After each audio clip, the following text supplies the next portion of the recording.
Welcome to Sai Shraddha channel.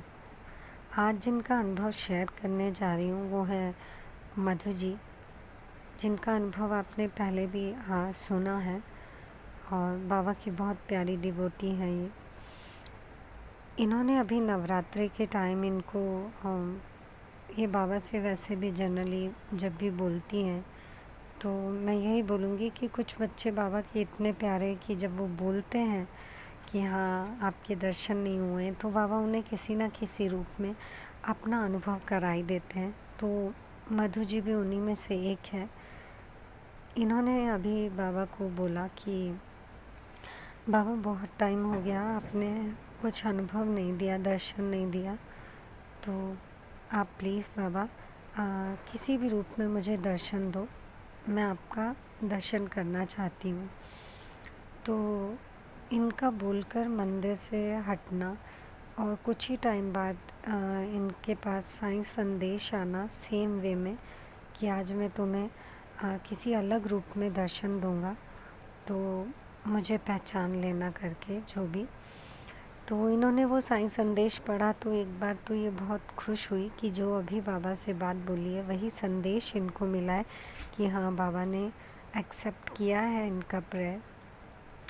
और कुछ time हुआ कि थोड़ी देर में ये सब कंटिन्यू होता गया और जब इन्होंने देखा कि बहुत तेज़ गाय के रंभाने की आवाज़ आती है तो ये अपने घर के बाहर जाकर देखने लगती है।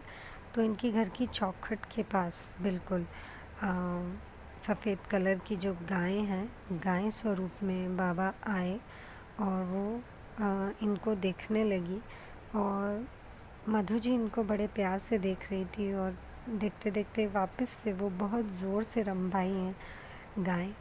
तो मधु जी ने हाथ जोड़ा और बोला कि बाबा मैं पहचान गई, अगर ये आप ही हो तो एक बार फिर से आप ज़ोर से मुझे आवाज़ लगाना। तो उस वक्त वो गाय इतना ज़ोर से रंभाई है मधु जी को आवाज़ देने के लिए, मैं यही बोलूँगी गाय नहीं, उस वक्त वो बाबा इतना ज़ोर से पुकारे हैं कि हाँ मैं ही हूँ। तो इन्होंने ये दौड़ी हुई अंदर गई, इन्होंने कुछ भोग प्रसाद पड़ा था तो ले जाके बाबा को दिया और उन्होंने स्वीकार किया। तो इस तरह से देखिए आप कभी करके देखिए, अगर बाबा आपको ना जवाब दे तो आप कहना, क्योंकि जब हम बहुत मन से बाबा को याद करते हैं ना तो वो सच में किसी ना किसी रूप में आते हैं। बस फ़र्क इतना है कि आप उन्हें पहचान पाते हो या नहीं। ये सब आपकी नज़रिए पे और आपके दिल पे डिपेंड करता है कि आप उस चीज़ को समझ रहे हो या नहीं। तो मधु जी अपने बाबा को पहचान गई और इस तरह से बाबा गाय के रूप में जो आए तो आज उन्होंने अपना अनुभव शेयर किया। तो मैं आप लोगों के साथ शेयर कर रही हूँ और उम्मीद करती हूँ कि आप सभी को ये अनुभव अच्छे लग रहे हैं। इसी तरह बस बाबा से जुड़े रहिए, बाबा में विश्वास रखिए।